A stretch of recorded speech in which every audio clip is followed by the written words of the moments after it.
Hey guys, tonight we visit Goryeo. You probably won't survive. So, before you get comfortable, take a moment to like the video and subscribe, but only if you genuinely enjoy what I do here. Comment your location, time, now, dim the lights, maybe turn on a fan for that soft background hum, and let's ease into tonight's journey together. The first thing you register is not sight, but a feeling, a deep, bone-settled coolness that has seeped into the very fibers of your thin sleeping mat. You burrow deeper, a reflexive, sleepy protest, but the chill is persistent. A quiet insistence that the night is over. Your eyelids flutter, heavy, like trying to lift damp parchment. Slowly, shapes begin to coalesce in the dim gray light that filters through the oiled paper screen of what you suppose is a window. It's not exactly a blackout curtain. Is it more like a permanent Instagram filter, set to ancient and slightly gloomy? And you're lying on a firm yo, a quilted pallet, probably stuffed with cotton, or perhaps something a bit more rustic, depending on your station. It's not uncomfortable, not exactly, but it certainly doesn't invite lounging until noon with a cup of, well, whatever passed for a Goryeo-era pick-me-up. Probably not a caramel macchiato. The blanket over you is coarse, woven, but surprisingly warm, where it's managed to trap your body heat. You can feel the slight texture of it against your cheek, a rough comfort in the pre-dawn stillness. Your limbs are stiff, a gentle ache settling in your shoulders and hips. You stretch, a slow, cat-like extension, and the movement sends a tiny shiver through you as the cool air finds newly exposed skin. The air itself, it's thin, crisp, carrying the scent of damp earth and something else. Something faintly woody and smoky, like the ghost of last night's cooking fires. Or perhaps it's the ever-present aroma of the wood used to build everything around you. Your room, if you can call it that, is small. The low ceiling seems to press down, and the walls are simple wooden panels, dark with age or stain. There's a distinct lack of clutter, a Spartan existence that speaks of function over frivolity. Perhaps there's a small, low table in one corner, holding a ceramic cup and maybe a comb carved from wood or bone. Beside your palette, you might just make out the dark, elegant shape of a musical instrument, perhaps a gayageum or a geomungo horsakt. It's string silent for now, waiting. You are, after all, a musician, nestled somewhere within the orbit of the Goryeo Palace. Historians still argue whether the akgong, the court musicians, lived exclusively within dedicated palace compounds, like some sort of ancient performing arts dorm, or if some, particularly those of lower rank, resided in nearby commoner districts and commuted daily, perhaps grumbling about the traffic of ox carts and sedan chairs. Wherever you are, the pulse of the palace is undeniable, even in these hushed, early hours. It's a subtle thrum beneath the surface of the morning. You push yourself up, sitting on the edge of your yo, feet touching the cool, smooth wooden floor. There's no underfloor heating warming your toes just yet, though the sophisticated ondol system was indeed a hallmark of Korean architecture. Its widespread use, especially in more modest dwellings like yours, might be evolved over time.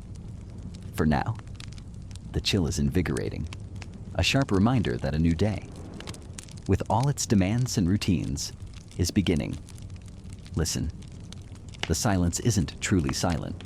At first, it's just a whisper, a sigh, then a soft shuffling from an adjacent room, a fellow musician, perhaps equally reluctant to greet the dawn. Further off, a dog barks, a sharp, singular sound that cuts through the stillness, followed by the distant, mournful crow of a rooster. Not your personal alarm clock, thankfully, but one that seems to be on the palace payroll, judging by its authoritative tone. Then, more sounds begin to layer in the rhythmic swish swish of a broom on a stone courtyard. Methodical and unhurried, the clatter of wooden buckets, perhaps as water is drawn from a well. A low murmur of voices, too indistinct to understand, but carrying the cadence of early morning tasks. These are the sounds of a vast, intricate machine slowly, deliberately, coming to life. The light through the paper window is strengthening, shifting from deep gray to a softer, pearlescent white. You can see the faint lattice of the wooden frame now, casting delicate shadows that dance and lengthen with the unseen movement of clouds or mist outside. The air you breathe is clean, remarkably so, tinged with the green scent of pine from nearby hills and the lingering dampness of morning dew. It's a far cry from the exhaust fumes and city smog you might be accustomed to in another life. Here, every breath feels like it's cleansing your lungs, even if it does carry the faint, ever-present aroma of, well, life. Unfiltered, unmodernized life. You might be wondering about your own importance in this grand scheme. Court musicians in the Goryeo Dynasty, which, as you know, flourished from 918 to 1392, were essential. Music wasn't just entertainment. It was a vital part of state rituals, ceremonies, and royal banquets. The sounds you and your colleagues produce are believed to harmonize society, please the ancestors, and reflect the very order of the cosmos. So, no pressure. Right? Just get that G-sharp right, or the whole dynasty might crumble. That's a joke. Mostly. The Goryeo court maintained a sophisticated system of music, inheriting and developing traditions, including elegant ritual music, dangak music from Tang, China, and hyangak, native Korean folk music. Your role could be hereditary, a skill passed down through generations, or you might have been selected for your talent and rigorously trained. Either way, your days are structured, your performances critical. As you sit there, letting your senses adjust, a quirky little tidbit about Goryeo life might drift into your mind, perhaps from a story an elder told you. People here placed great importance on dreams and omens. A vivid dream upon waking could set the tone for your entire day. Its symbols meticulously analyzed for portents of good fortune or warnings of impending trouble. Maybe you dreamt of a dragon, or a particularly melodious bird, good signs for a musician. Or perhaps you dreamt your instrument's strings were all broken, which would definitely have you triple-checking them before your first rehearsal. It adds a little extra frisson to waking up, doesn't it? Wondering if the universe left you a memo on your pillow. The feeling of the air continues to evolve. It's still cool, but there's a promise of the sun's warmth in it now. A subtle shift. You can almost taste the clarity of it. You imagine the vast palace complex just beyond these humble quarters. Tiled roofs gleaming with dew, courtyards still cloaked in shadow, and the slow, deliberate movements of guards and early rising servants. The proximity to power is a palpable thing, an invisible current in the air. It's a mix of awe and, perhaps, a touch of healthy apprehension. This isn't just any workplace. This is the heart of a kingdom. Your performance, your conduct, everything is under a certain level of scrutiny. One wrong note in your life, not just your music, could have consequences far beyond a bad review. But with that pressure comes a sense of purpose, of being part of something ancient, something grand. The Goryeo Palace dawn isn't just a time of day, it's a state of being, a moment of quiet anticipation before the symphony of the day begins. And you, dear musician, are about to find your instrument and play your part. Just try not to think about the distinct lack of decent coffee for another few centuries. The first gray light seeps through a small unglazed window, or perhaps one with oiled parchment stretched across it, casting a dim, ethereal glow. You stir, not to the blare of a phone alarm. Oh, what a distant, unimaginable luxury that would be. But to the sounds of a world slowly creaking to life. Perhaps it's a distant rooster, a real one, not a ringtone, doing its best to shatter the morning peace. Or the muffled clatter of activity from the kitchens or stables already underway. Your bed, if you can call it that, is likely a straw-filled pallet on the floor, or if you're a bit more established, a simple wooden cot. It's not exactly memory foam, is it? You can feel every lump, every unyielding fiber. A gentle reminder that comfort is a privilege, not a right, in this era. Slowly, you sit up. The air is cool, carrying a faint scent of wood smoke, damp stone, and perhaps the lingering aroma of last night's communal existence. Your first task is hygiene, a rather more rustic affair than you're accustomed to. Forget a steaming hot shower with 10 different scented soaps. You find a ceramic or wooden basin, probably already holding cool, or downright cold, water fetched earlier by a servant, or perhaps by you if you're lower on the pecking order. You splash your face, the chill a sharp, effective wake-up call. Soap, if available to someone of your station, would be a harsh, lye-based concoction. Good for scouring, less so for sensitive skin. You might have a small, rough linen towel, dental care. You might chew on a frayed twig to clean your teeth, or use a bit of linen cloth with some salt or soot. It's a quirky little tidbit that people often used abrasive powders like brick dust or chalk for their teeth, which, while enthusiastic, probably did wonders for enamel erosion. Let's just say the concept of a dazzling white smile was perhaps aspirational and deodorant. Well, that's a whole other conversation, mostly involving wishful thinking and strategically applied herbs.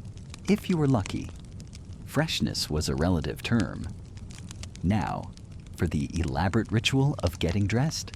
This isn't a throw on a t-shirt and jeans vendor kind of morning. Period clothing is all about layers, structure, and a surprising amount of fabric. You start with a linen undertunic or chemise, your base layer against the skin. It's probably a bit scratchy, but it's breathable. Next come the hose, which are essentially individual leggings, often tied to a belt or your breeches. If you're male, these might be quite fitted. Then, a tunic, perhaps made of wool, which would be your main garment. It's a mainstream historical fact that clothing was incredibly valuable back then, often one of a person's most prized possessions, meticulously itemized in wills and passed down through generations. These weren't fast fashion items.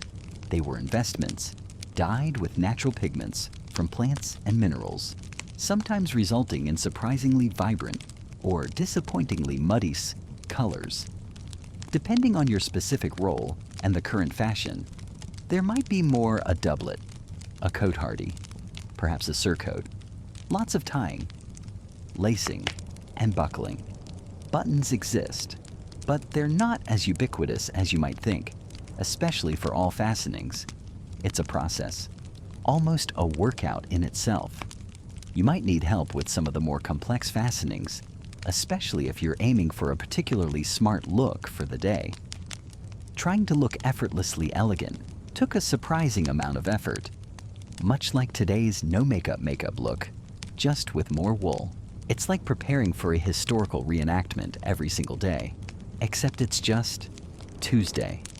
And you really hope you don't have to use the latrine in a hurry with all these layers. Once you're finally encased in your daily armor of fabric, it's time for breakfast. Don't expect a lavish spread.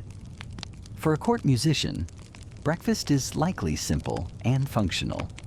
You might get a chunk of coarse bread, rye, or barley, dense and chewy. Perhaps with a sliver of cheese if it's a good day, or maybe some pottage, a thick vegetable, and grain stew that might have been simmering for days, constantly topped up. To drink small ale, which was often safer than water, or perhaps watered-down wine. It's not exactly a continental breakfast buffet. It's more about fuel than finesse. Think of it as the original energy bar, dense, portable, and gets the job done without any fuss or Instagrammable moments. Forget your artisanal coffee. You're lucky if your ale isn't too sour. You take this meager meal in your living space, the musician's quarters. Privacy is a modern luxury you've left far behind. You share your room, almost certainly, with several other musicians. The space is probably tucked away in a less desirable part of the castle or noble house, perhaps near the bustling kitchens, the noisy stables, or in an attic space with sloping ceilings and a single drafty window. The room is functional, not fancy. You see a few wooden chests where individuals keep their precious few belongings, spare clothes, perhaps a personal memento. Your instruments, the tools of your trade, are likely stored with great care, perhaps in protective bags or cases, or hung on pegs if they're robust enough. Lutes, fiddles, recorders, maybe a small harp or a psaltery, all waiting to fill the halls with sound later. The atmosphere is one of close, sometimes uncomfortably close, living. You hear every cough, every rustle, every whispered conversation. There's a constant, low hum of shared existence. Historians still argue whether the often cramped and shared living quarters of court musicians significantly impacted their creative output, or if, conversely, the constant camaraderie and easy access to collaboration fostered a unique, fertile ground for musical innovation.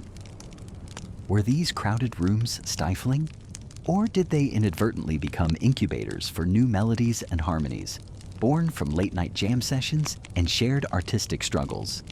It's a space of both constraint and, perhaps, hidden creative potential.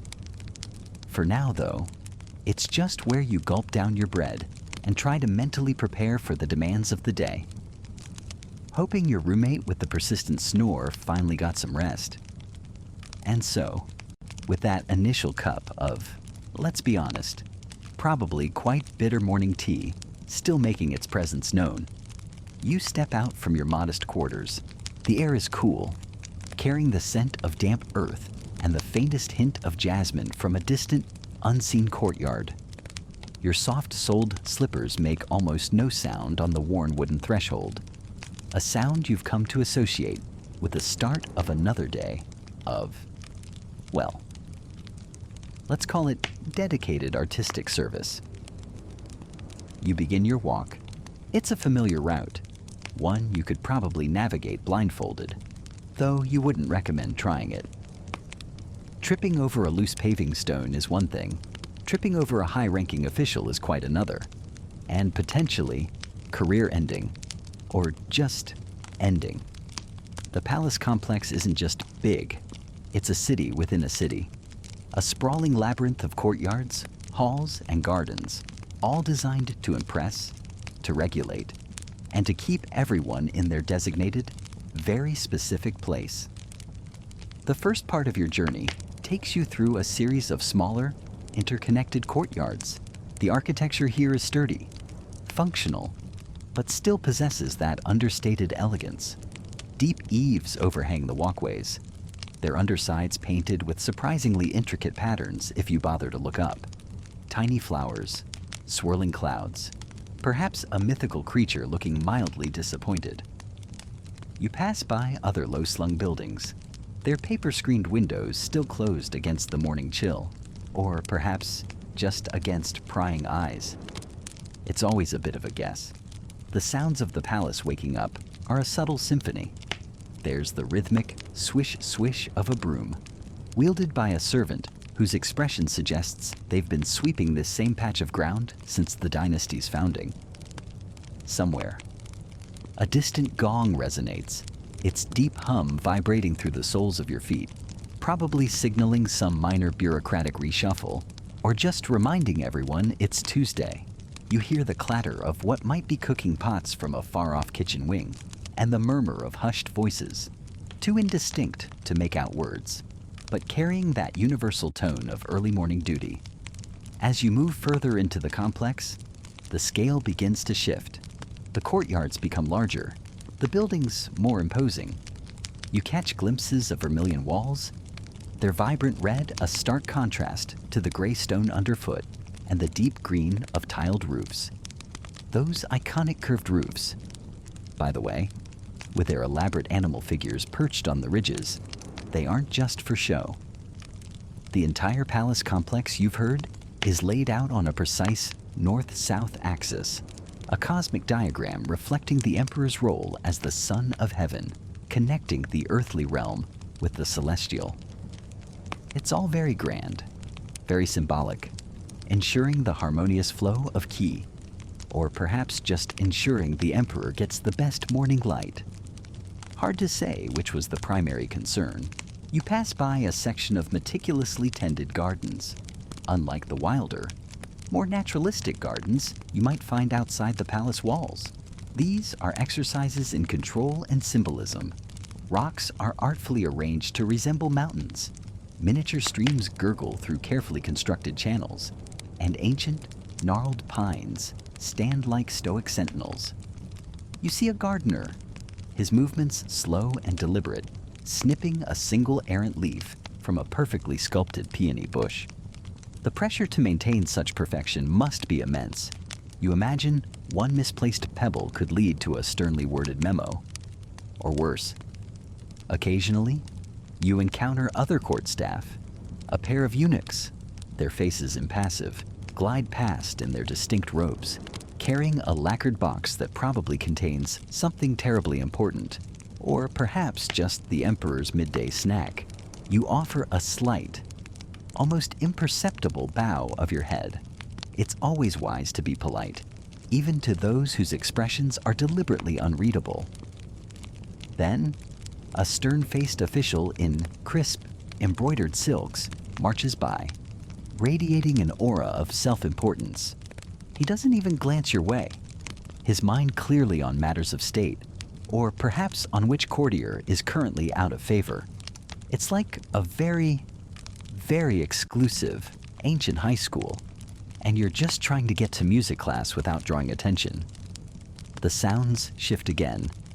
The general hum of palace administration fades slightly, replaced by more specific, localized noises.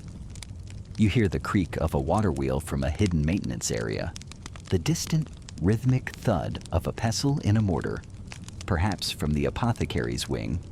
You even catch the faint, rather indignant squawk of a peacock, probably annoyed that its morning preen has been disturbed. It's a surprisingly normal sound in this otherwise extraordinary place. Palaces, it turns out, often had menageries, and some emperors kept all sorts of creatures, from exotic birds to, believe it or not, prized crickets whose songs were considered a delicacy for the ears. You wonder if they had tiny cricket conductors for their little orchestras. You approach a long covered walkway. These structures are everywhere, connecting different parts of the palace, offering shelter from the sun and rain. The wooden pillars are painted a deep, rich red, and the beams above are adorned with colorful, detailed paintings depicting landscapes, mythological scenes, or episodes from famous poems. Walking through them is like strolling through an art gallery. If art galleries were several kilometers long and occasionally patrolled by stern-looking guards.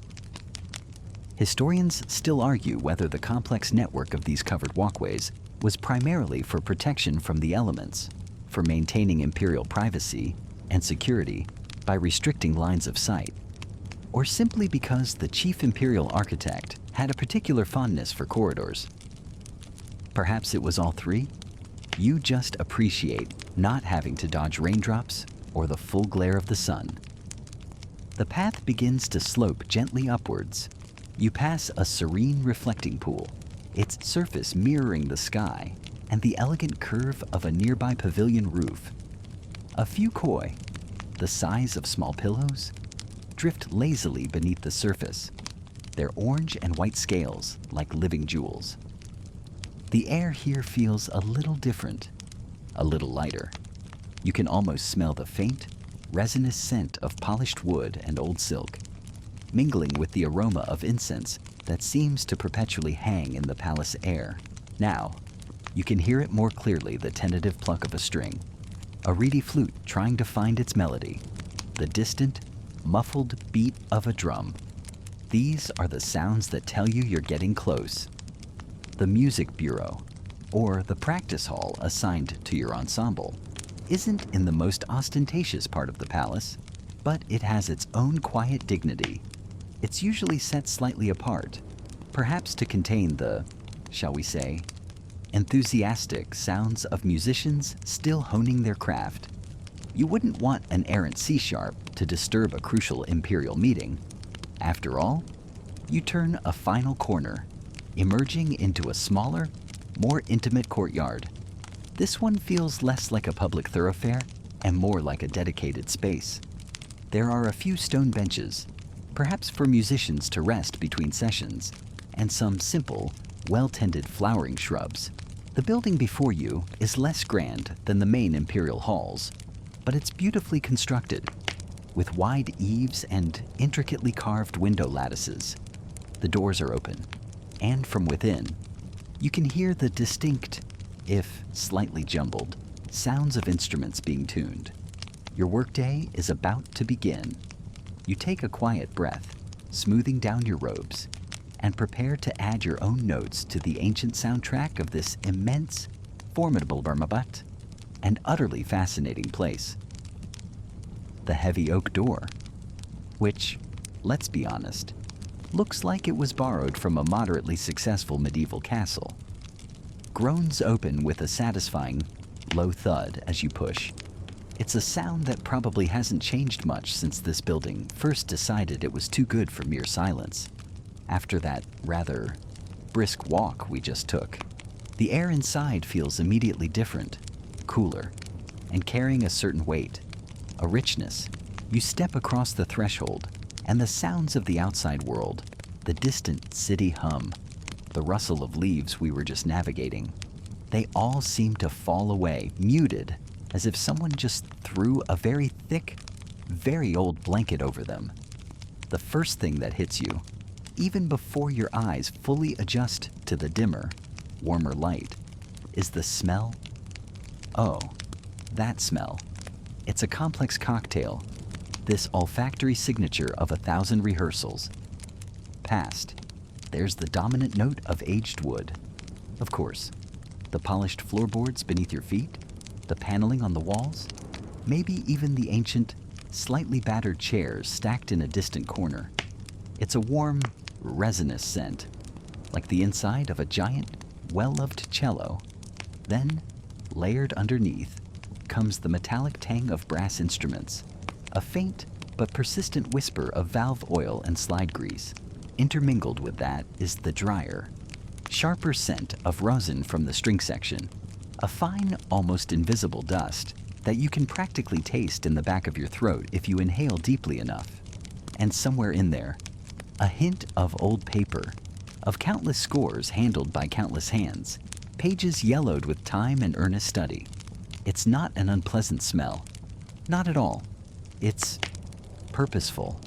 It smells like effort and dedication, and maybe just a tiny bit of lingering anxiety from last week's particularly challenging passage. Your ears, now freed from the door's muffling effect, begin to pick up the nascent symphony of pre-rehearsal chaos.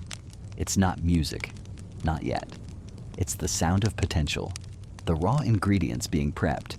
From your right, a flute trills a delicate searching scale, each note a tiny, perfectly formed dewdrop. It's answered, somewhat rudely, by a phlegmy blurt from a trombone further down the hall.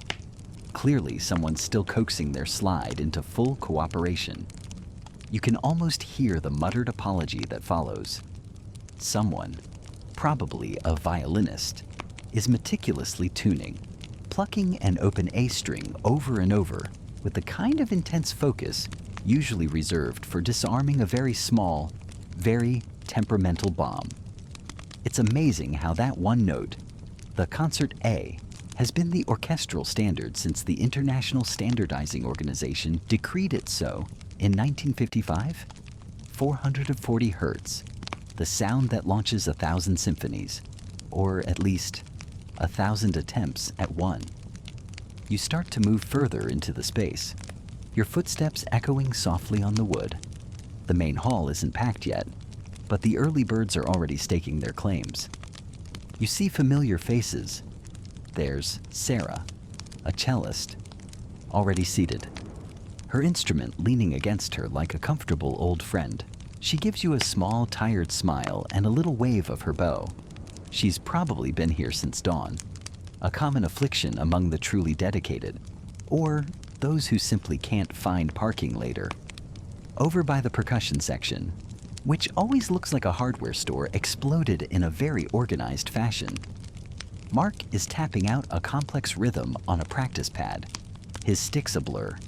He's so engrossed, he probably wouldn't notice if a small badger wandered in and started playing the glockenspiel, which, knowing Mark, he might actually appreciate. A clarinet warbles uncertainly from a practice room off to the side, sounding like a very polite but slightly distressed duck. It's a reminder that not all warm-ups are created equal. Some are beautiful, some are functional, and some are just plain brave. You hear a snippet of a famous horn concerto, bold and brassy. Then it cracks spectacularly on a high note, followed by a muffled curse and a chuckle from nearby. Ah, the joys of live performance preparation. It's a humbling experience for everyone involved, even the listeners. You know, it's a quirky little fact that the famous composer Eric Satie, known for his rather eccentric pieces like Vexations, which, if played as intended, could last for nearly 24 hours, also gave his pieces equally bizarre titles like Truly Flabby Preludes for a Dog. Makes you wonder what he'd call these warm-up symphonies. Probably something like Prelude to an Impending Headache. A few more musicians drift in, instrument cases in hand, looking like they've just wrestled a particularly stubborn alligator and barely won. There are the customary nods, the mumbled mornin' or hey, the shared glances that acknowledge the impending collective effort. It's a low-key camaraderie, born of shared challenges and the unspoken understanding of what it takes to bring all these disparate sounds together. You find your usual spot, or at least a spot that looks vaguely available, and begin your own ritual of unpacking. The click of latches on your instrument case, the rustle of sheet music, these small sounds add to the growing ambient tapestry. You can hear the distinct, breathy puffs of a flute player diligently practicing long tones, stretching each note out until it's as smooth and even as a sheet of glass. Elsewhere, a viola player saws away at a series of double stops, the sound rich and slightly melancholic, like a philosopher contemplating the meaning of a particularly good cup of coffee. The air hums with this scattered energy, a field of individual efforts slowly, almost imperceptibly, beginning to lean towards a common purpose. Historians still argue whether the optimal design for a rehearsal hall should prioritize acoustic brilliance for individual feedback, or a more blended sound to encourage ensemble listening from the get-go. Judging by the sheer variety of architectural attempts over the centuries, it's a debate that's likely to continue as long as people gather to make slightly organized noise together. For now, this particular hall, with its unique blend of wood, ambition, and the faint, lingering scent of last night's pizza, someone definitely shouldn't have eaten in here, will have to do. And honestly, it feels and sounds just about right. And so, you settle in. Remember that faint scent of old wood and beeswax polish we noticed earlier, perhaps from that curious little chest in the corner. It seems to mingle now with the almost imperceptible aroma of rosin, or maybe just the aged varnish of your instrument, which rests patiently nearby. The decision to begin, to truly start the practice session, isn't always a grand announcement, is it? Sometimes it's just a quiet sigh, a letting go of the day's accumulated static, like shaking out a dusty blanket. Before your fingers even think about dancing on those strings, you attend to the vessel, your body. You roll your shoulders, first backwards, then forwards, feeling the small, satisfying crunches and releases. It's a bit like waking up a sleepy giant, one creaky joint at a time. You tilt your head gently from side to side, then ear to shoulder, easing out the tension that always seems to gather there. A souvenir from too much scrolling, or perhaps just from, existing in the 21st century. It's funny how we carry so much in our necks and shoulders, like little invisible backpacks filled with, well, probably unread emails and existential dread. A light joke, but a true one. Then your arms. You extend one out, palm up, and with the other hand, gently pull your fingers back towards your body, feeling that stretch along the forearm. You hold it, breathing, not too intense, just a gentle persuasion. You switch arms. This is the part that always reminds me of those old instructional diagrams, the ones that look like they were drawn by someone who'd only ever heard a description of a human hand. Simpler times. You let your arms hang loose, shaking them out. A little shimmy from the shoulders down to the fingertips. Imagine you're trying to flick off tiny, invisible droplets of water. Or perhaps flicking off the lingering urge to check your phone. Again. Now, the stars of the show, your hands. You interlace your fingers and push your palms away from you. Then pull them in towards your chest, rotating your wrists in slow, deliberate circles. Clockwise, then counterclockwise.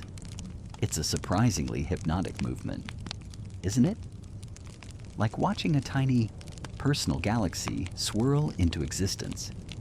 You can almost hear the faint whirring of well-oiled gears, or maybe that's just the fan we talked about earlier. You then splay your fingers wide, like a startled starfish, and then clench them into gentle fists, repeating this a few times. It's about waking up every nerve ending, every tiny muscle. It's a well-known mainstream historical fact that musicians, especially those in physically demanding roles like court performers or traveling minstrels, would have understood the importance of keeping their hands nimble, though their specific warm-up routines are often lost to time, or were perhaps just too mundane to record. Probably involved less ergonomic, mouse-related strain, though. Finally, you bring your attention to each finger individually. You might gently massage each one from base to tip, paying attention to the knuckles. Or perhaps you do that thing where you tap each fingertip to your thumb, in sequence, then in reverse, forward, backward, slowly at first, then a little faster, then slow again. It's almost a meditative act. You're not just warming up tissue, you're focusing your mind, drawing your awareness into these small, crucial extensions of yourself. Historians still argue whether the intricate fingerings required for some early complex instruments were developed alongside evolving pedagogical methods, or if the instruments themselves drove the need for such advanced digital calisthenics. It's a chicken or the egg sort of thing, but with more loots involved, with your body feeling a little more awake, a little more present. You reach for your instrument. The cool, smooth wood of its neck feels familiar, almost an extension of your own arm. You settle it into position, the slight weight a comforting presence. Your fingers, now primed, hover over the strings. There's a moment of stillness, a breath held, before the first note.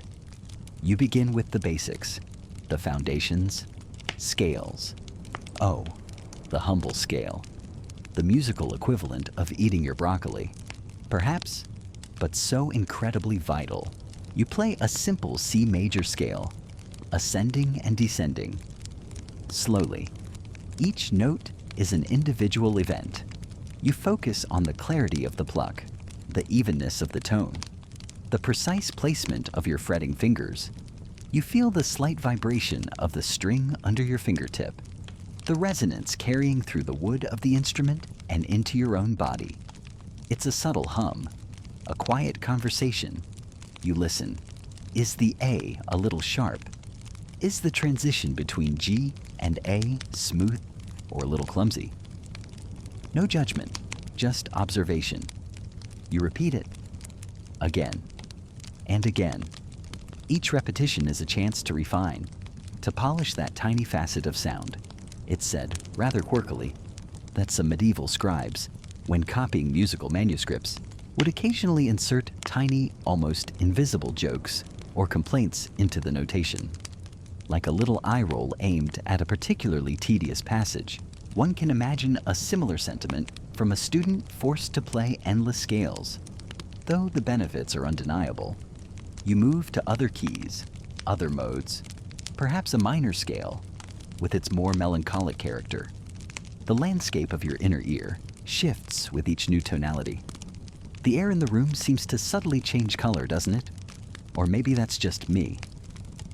Next, arpeggios, broken chords, notes played one after another, outlining the harmony. You take a simple triad, C, E, E, G, and play it up and down the instrument's range. Each note is a stepping stone, creating a flowing line of sound. You focus on the connection between the notes, striving for a legato feel, even on a plucked instrument. It's about training your fingers to find those patterns automatically, to feel the shape of the chord under your hand. It's like your fingers are learning a new kind of braille, reading the silent language of the fretboard. You experiment with different inversions, different rhythms, slow and stately, then perhaps a little quicker, a little more playful. Then come the finger exercises, the real gymnastics. Perhaps you practice alternating your plucking fingers, index and middle, index and ring, ensuring each note has the same volume and attack. Or you might work on specific fretting hand patterns, little chromatic crawls up and down a single string, or patterns that stretch your fingers across multiple strings. These can feel awkward at first, like trying to pat your head and rub your stomach while reciting the alphabet backwards. But slowly, with repetition, the awkwardness fades. The movements become more fluid, more economical. Your fingers, which sometimes seem to have a will of their own, usually opting for a nap or a rogue biscuit, begin to obey. They learn the choreography. You're building muscle memory. Yes, but you're also building a deeper connection, a more intuitive understanding of the instrument's geography. Each successful repetition is a tiny victory, a small spark of satisfaction in the quiet dimness of your practice space. This initial phase, this careful, methodical warm-up, lays the groundwork for everything that follows. It's the tilling of the soil before the planting of seeds. And right now, the soil feels just about ready. And okay, so now that we've had a taste of the broader soundscape, let's zoom in, really get up close and personal with one of the stars of the show. We're going to dedicate a little time, a little quiet contemplation, to an instrument you might have glimpsed in those elegant ensemble paintings we were admiring earlier. Imagine you're in a hushed room, the scent of aged wood and perhaps a faint hint of silk in the air. Before you lies the gayageum. It rests low, either on a small ornate stand or perhaps directly across your lap if you're seated traditionally on the floor. It's a long, slender zither, typically crafted from a single piece of paulownia wood. This isn't just any wood. Mind you, paulownia is chosen for its lightness and its resonant qualities. It's a wood that loves to sing. You run your hand along its smooth, curved surface.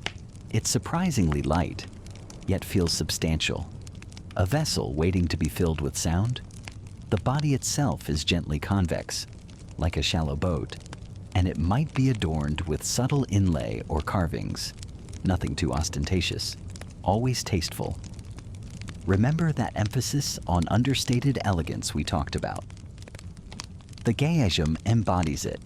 Your eyes trace the length of the instrument, perhaps about 5 to 6 feet long. Stretched tautly across this wooden body are the strings. Traditionally, 12 strings made of twisted silk. Yes, silk. Can you imagine the patience, the skill, to create playable strings from something so delicate? Each string is a testament to meticulous craftsmanship. These 12 strings, which, if you're anything like me, is about 11 more than you can confidently manage on a good day, are what will produce those ethereal melodies. Modern gayageums sometimes have more strings, up to 25, for a wider range. But for the classic court music, 12 is the magic number, beneath each string. And this is where things get really interesting, are movable bridges called onjok. These onjok, often beautifully carved from a harder wood like cherry or walnut, look like tiny stylized supports. Their name translates to wild goose feet, and indeed, some are shaped with a delightful nod to the webbed feet of a goose. It's a charming detail, and one quirky little tidbit is that wild geese were symbols of fidelity and punctuality in traditional Korean culture. So perhaps these little feet were meant to keep the music true and timely. These are onjok, aren't fixed. You can slide them along the soundboard to tune each string precisely. It's a very hands-on tuning process, a direct connection to the instrument's voice. You're not just turning a peg, you're physically shifting the point where the string's vibration is anchored.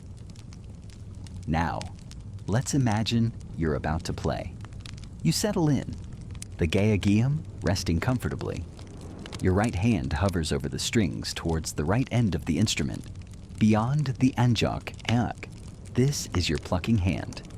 You might use your bare fingertips, or perhaps small picks made of bamboo or even plastic these days. Though for the most authentic feel, let's stick with fingertips. You gently pluck a string. The sound is, well, it's not loud, it's not brash, it's clear, resonant, with a warmth that seems to bloom in the air. The silk string feels surprisingly yielding under your touch, a soft resistance that then gives way to pure tone. You can feel the vibration travel from the string through the onjok into the paulownia wood, and then, if it's on your lap, directly into your own body. It's a very intimate experience. Your left hand has a different job. It operates on the strings to the left of the onjok. By pressing down on a string here, you increase its tension, raising the pitch. This is how you get those beautiful, subtle pitch bends and vibratos that are so characteristic of gayageum music. You can create a gentle wavering, a soulful cry, or a delicate shimmer. It requires precision, a nuanced pressure. Too hard, and the note is sharp and strained. Too soft, and the effect is lost.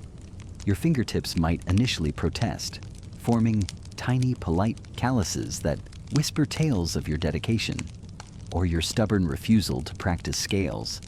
It's a dance between your two hands, one creating the initial sound, the other shaping and coloring it, much like a vocalist uses breath and articulation. The gayageum is said to have been developed in the Gaya Confederacy, a group of city-states in southern Korea, way back in the 6th century. The legend attributes its creation to a King Gasil, who, upon seeing an instrument from Tang, China, was inspired to create a distinctively Korean version. This is a pretty mainstream historical fact you'll find in most accounts. However, as with many ancient things, historians still argue whether the earliest gayageum designs were purely indigenous innovations or significantly influenced by pre-existing zithers from neighboring cultures, like the Chinese guzheng. It's one of those delightful chicken or the egg scenarios that keep scholars happily employed. In the context of court music, the jungak gayageum, or pungyu gayageum, as it's also known, the elegant music version, plays a crucial role. It's not usually a solo showstopper in the grand orchestral pieces, though it certainly has its solo repertoire. Instead, it often weaves intricate melodic lines within the ensemble, sometimes doubling the vocal melody, other times providing a delicate counterpoint. Its sound is considered refined, scholarly, almost meditative. It's the kind of sound that encourages contemplation, a far cry from, say, the boisterous energy of some of the percussion instruments we might have touched upon earlier. It contributes to that atmosphere of serene dignity that permeated royal functions. It's not exactly the instrument you bring to a rowdy pub sing-along, unless that pub is frequented by introspective scholars and particularly well-behaved ghosts. Playing it feels like holding a piece of history, a direct line to centuries of musical tradition. The gentle give of the paulownia wood, the almost fragile feel of the silk strings, the way the sound seems to emanate from the very soul of the instrument. It's quite captivating. You become aware of the subtle nuances, the slight variations in timbre as you alter your touch.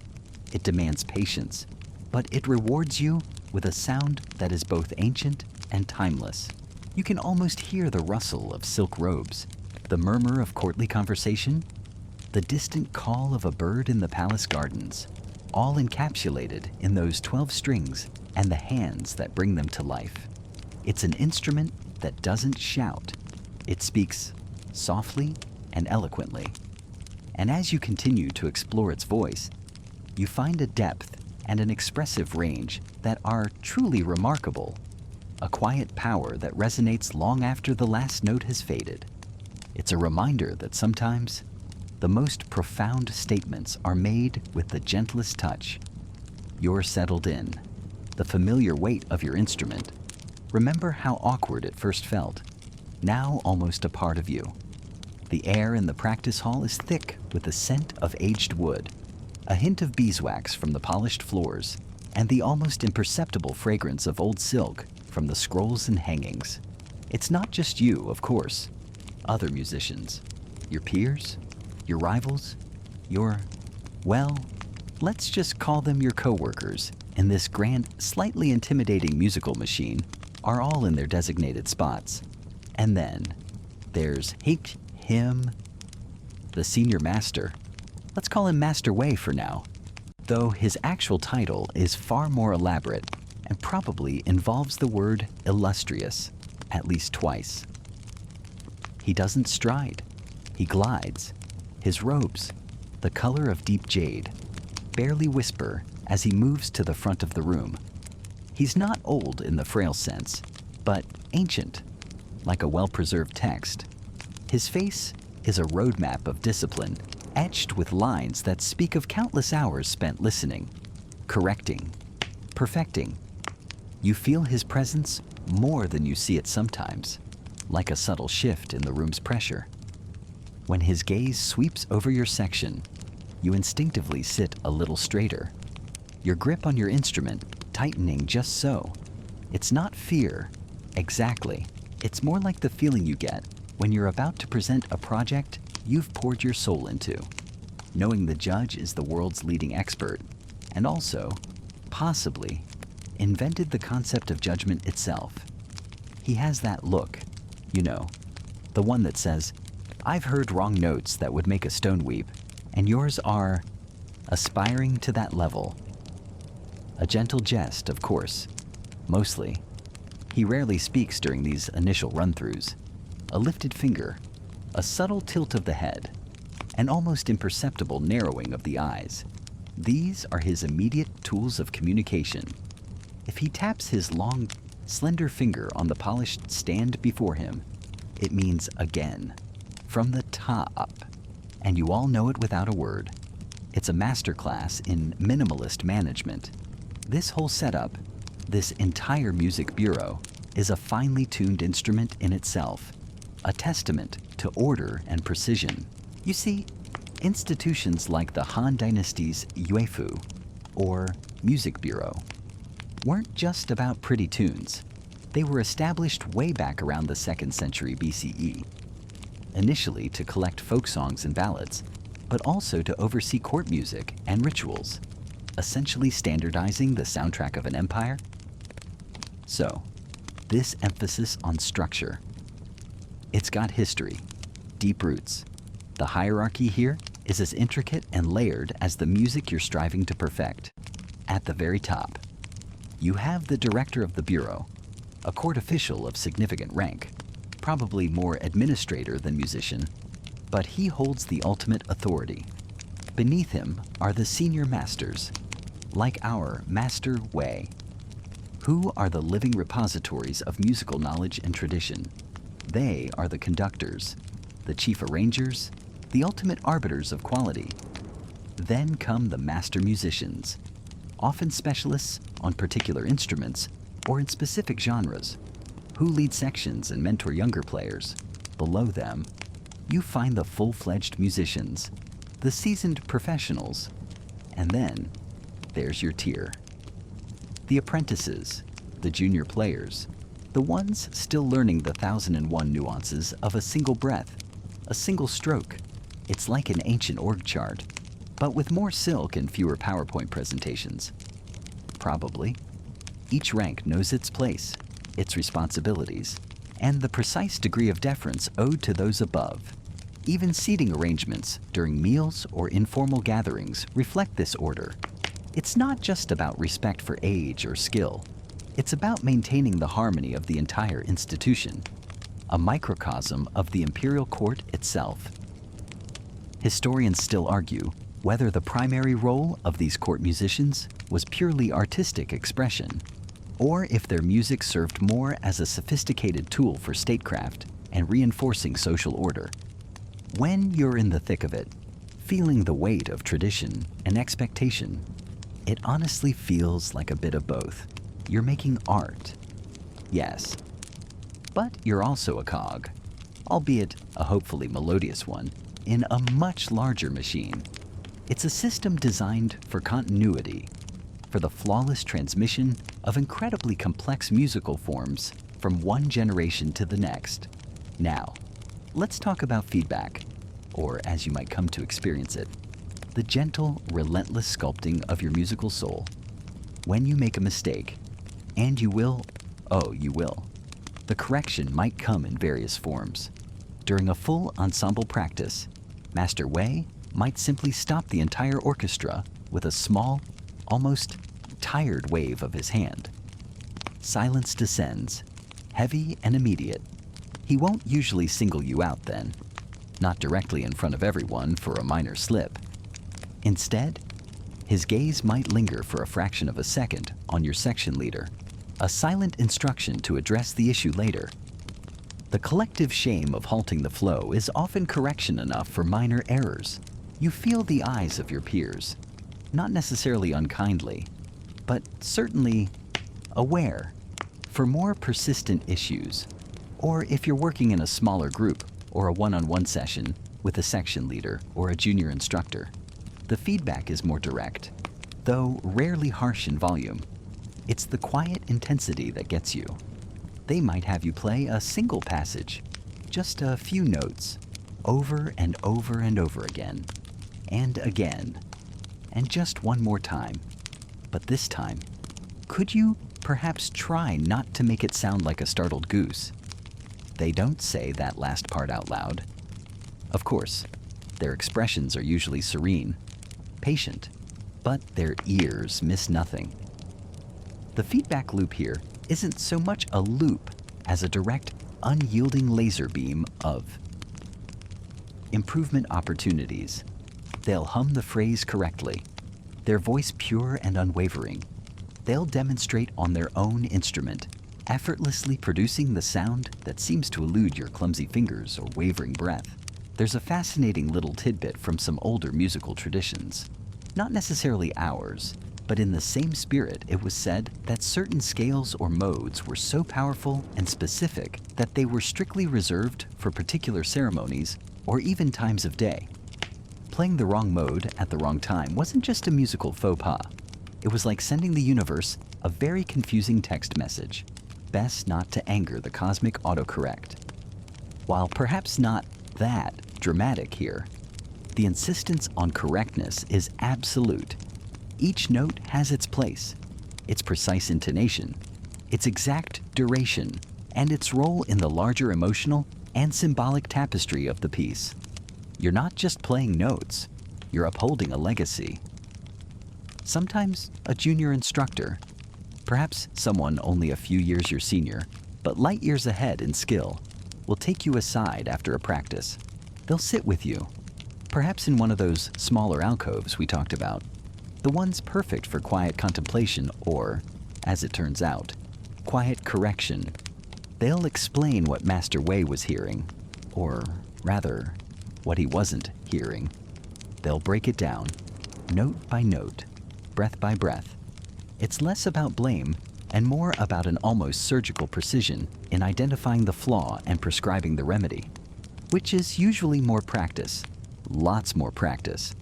The aim is perfection, or something as close to it as humanly possible, because this music, remember, isn't just for entertainment. It's for ceremony, for contemplation, for the ears of the most powerful people in the land, and perhaps for the heavens themselves. So, you take the feedback, you internalize it, and you head back to your own solitary practice spot. The ghost of the melody, the ideal form of it, echoing in your mind.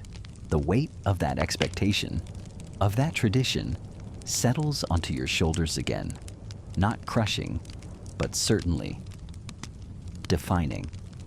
Right, so you've navigated the treacherous waters of courtly introductions. You've perhaps even managed to secure a commission, like we talked about with those carefully penned proposals. Now, the real work begins. You find yourself in a slightly less grand, but no less important, space, the rehearsal room. It's probably a bit chilly. Stone walls doing what stone walls do best, which is radiate a gentle, persistent coolness that, even in summer, the air smells faintly of old wood, beeswax from polished instruments, and the almost imperceptible scent of nervous perspiration. Because, let's be honest, you're about to prepare something for the royal ear.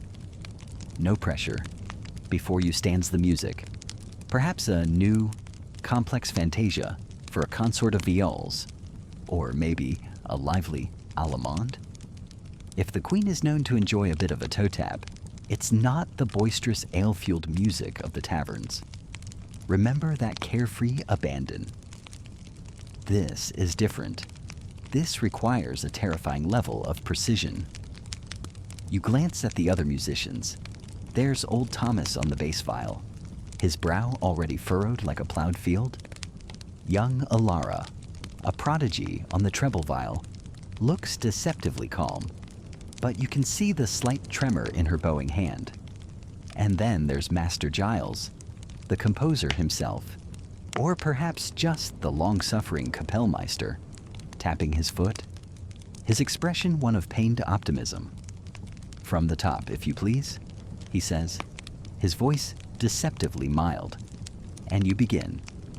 The first few bars, well, they're aspirational. No, you're all aiming for the same constellation of notes, but your rockets are veering off in slightly different trajectories. Your own part, on the tenor viol, feels like wrestling a particularly slippery eel.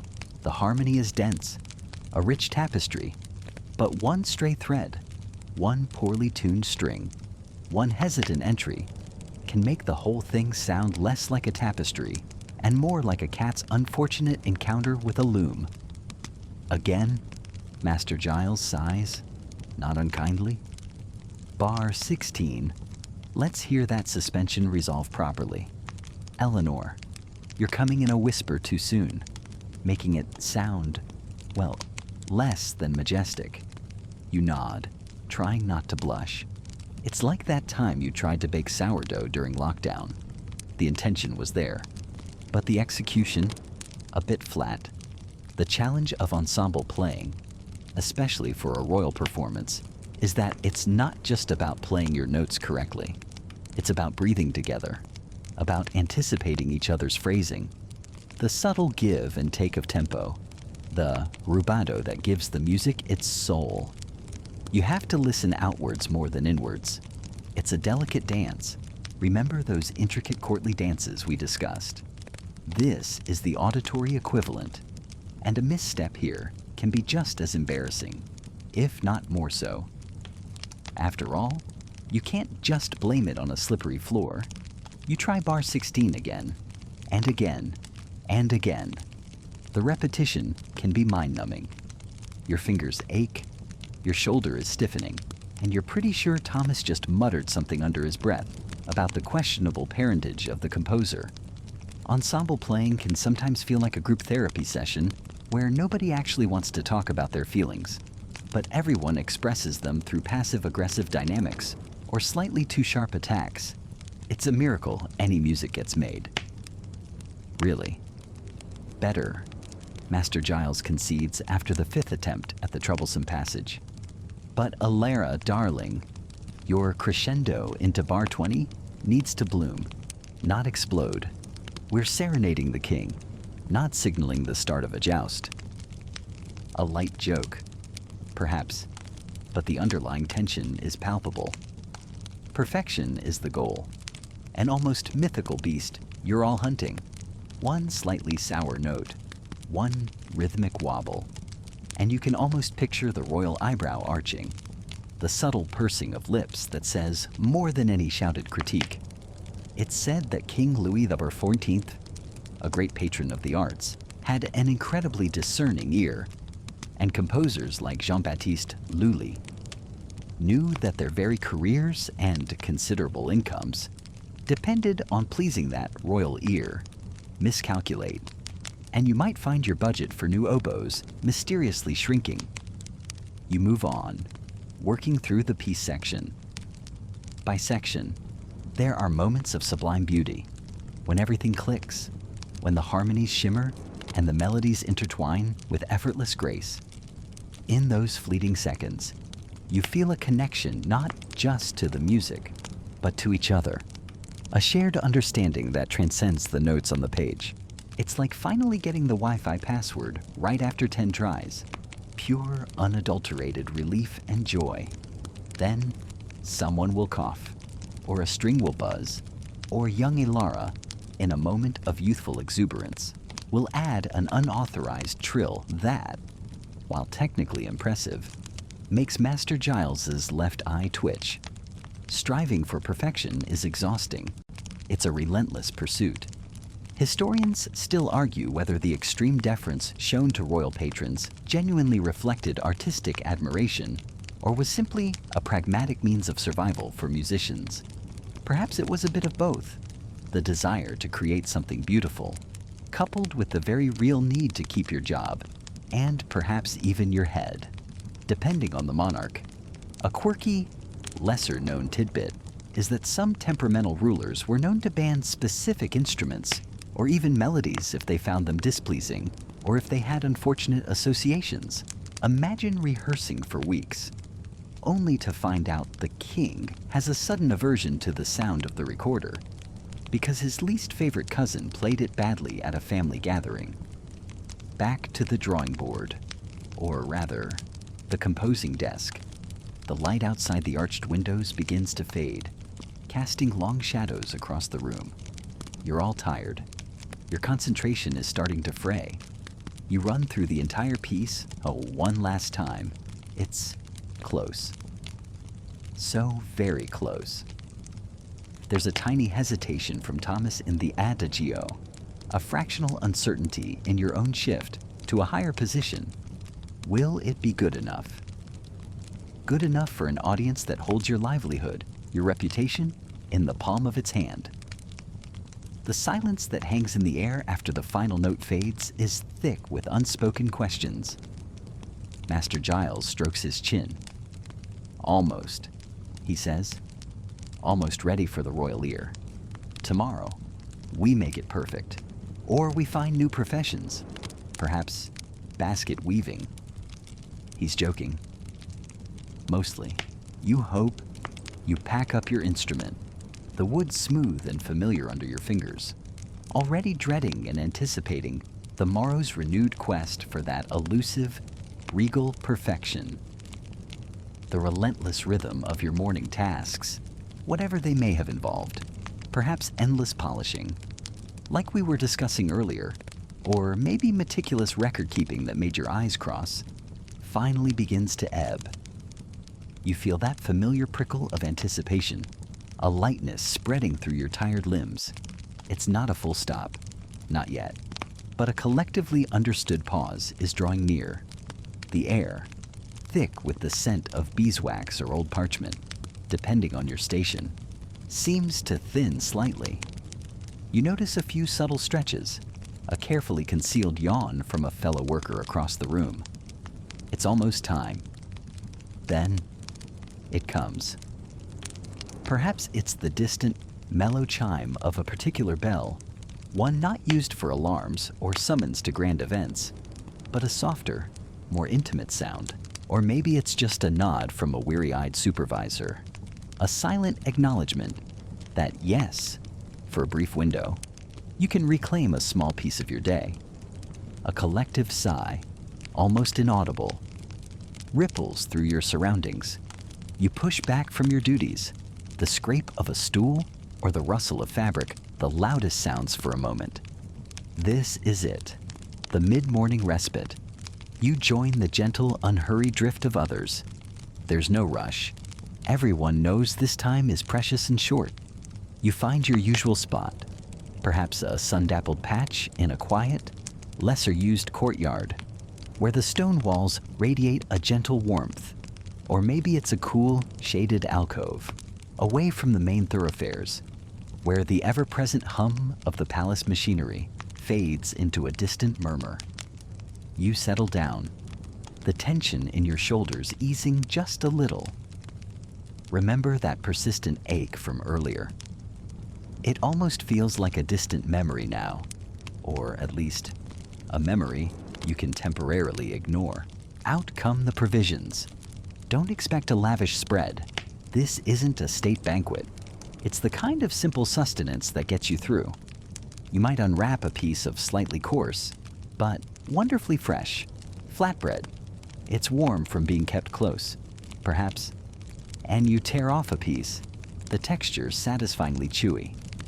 Maybe there are a few dried dates, their sweetness a welcome burst on your tongue, or a small handful of olives, briny and rich. It's not exactly Michelin-starred, is it? But hey, at least it's not gruel. Again, this is fuel. Pure and simple, but it tastes like ambrosia when you're truly ready for it. And then there's the tea, or depending on the era, an exact location we've drifted into tonight. Perhaps a tisane, a herbal infusion.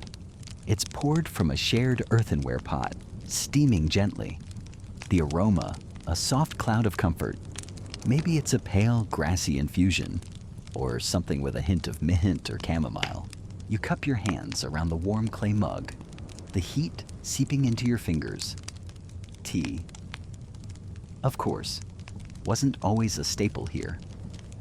It made its grand entrance, much like that one ostentatious noble we might have glimpsed earlier, a few centuries back, initially as a medicinal drink for the elite, before eventually trickling down to become a more common comfort.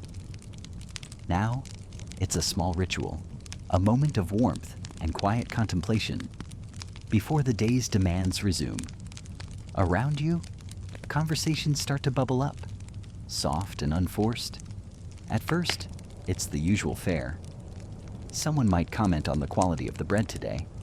A bit dry, don't you think? Or the surprising strength of the tea. There's talk of families, of small domestic triumphs or worries, a light-hearted grumble about a particularly demanding task, met with sympathetic nods and perhaps a shared, rueful chuckle. The banter is gentle, a way to blow off steam. You hear a snippet of teasing about someone who nearly tripped over their own feet, carrying a stack of linens earlier, all in good fun. Of course, everyone here knows the pressures, the little indignities, the shared experience of palace life from this particular vantage point. But then, as the initial hunger is sated and the warmth of the tea spreads, the tone shifts just a fraction. Heads lean a little closer. Voices drop, becoming more conspiratorial. This is when the real currency of the break is exchanged information. Speculation, the ever-enticing whispers of palace politics and gossip. It's a delicate dance. No one wants to be seen as a malicious gossip. But everyone, it seems, has an irresistible urge to know what's happening in the gilded cages, just beyond their daily sphere. Did you hear about the chief steward's nephew? Someone might begin, eyes darting around quickly before they continue. Apparently, he was seen, well, let's just say he was somewhere he shouldn't have been, with someone he definitely shouldn't have been with. A knowing glance, a suppressed smile. The details are often vague, embellished with each retelling, but the thrill is palpable. You listen, adding a noncommittal hum or a raised eyebrow. It's like a real-life soap opera, only the stakes are considerably higher, and the costumes are way more elaborate. Sometimes the talk is more serious, touching on shifts in power, a new favorite at court, or a rumored decree that might affect everyone. These are the whispers that carry a genuine frisson of anxiety. They say the Queen's advisor is pushing for new taxes. One person might murmur, and you know who that's going to hit hardest. There's a shared understanding, a collective bracing for potential ripples. It's fascinating, really, how information percolates through the layers of a place like this. The palace walls have ears, they say, and probably a surprisingly good Wi-Fi connection for all the data they're collecting. If this were a slightly different timeline, you might learn a quirky little tidbit during these chats too. For instance, someone might caution you, with utmost seriousness, never to stir your tea widdershins. That's counterclockwise for us modern folk, as it's believed to curdle the goodwill of the kitchen spirits, or worse, attract the attention of the palace spy master, who apparently has very strong opinions on beverage preparation.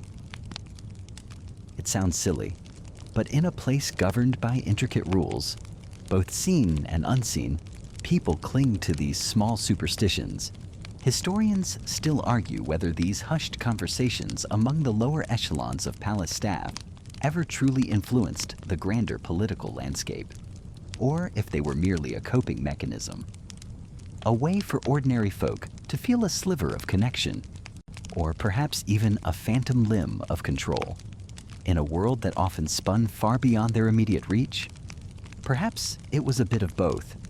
The information might be filtered, distorted, but a sentiment, a general feeling of discontent or approval, could subtly make its way upwards. Or maybe it just made the long days a little more bearable, a little more interesting. The sun climbs a little higher, the shadows shorten, the dregs of tea are swirled in cups, the last crumbs of bread are consumed. There's a collective, almost unspoken understanding that the interlude is drawing to a close. A few more hurried whispers, a final shared joke. You take one last deep breath, savoring the relative quiet, the brief camaraderie. All right, soak in these last few moments of freedom before it's back to, well, you know, the grind. But for now, this small pocket of time, filled with simple sustenance and shared secrets, has been a necessary balm. You feel just a little more human, a little more ready to face the rest of the day. The bell, or the nod, will come again all too soon. All right, so after witnessing all that diplomatic maneuvering, and perhaps even surviving a banquet or two, like we discussed, you might find yourself wondering about the soundtrack to Goryeo life. It wasn't all just the clatter of swords or the rustle of silk. You know, there was a whole world of music, meticulously thought out, even if, let's be honest, their idea of a banger might be a bit different from ours. You drift, perhaps, into a quieter wing of the palace, or maybe a dedicated training hall. The air here hums with a different kind of energy. It's not the tense silence of a royal audience, but the focused quiet of practice, punctuated by the plink of a geomungo string, the breathy sigh of a gayageum flute, or the resonant thrum of a drum. This is where music is not just played, but made and understood. So, how did they even think about music back then? Well, it wasn't just background noise for their TikTok. I mean their courtly dances. For the Goryeo elite, especially those steeped in Confucian thought, music, or ake, lei, was deeply intertwined with ayep ali, or ritual. Remember all those elaborate ceremonies we've touched upon? The ones for ancestors, for good harvests, for the very stability of the kingdom. Music was fundamental to them.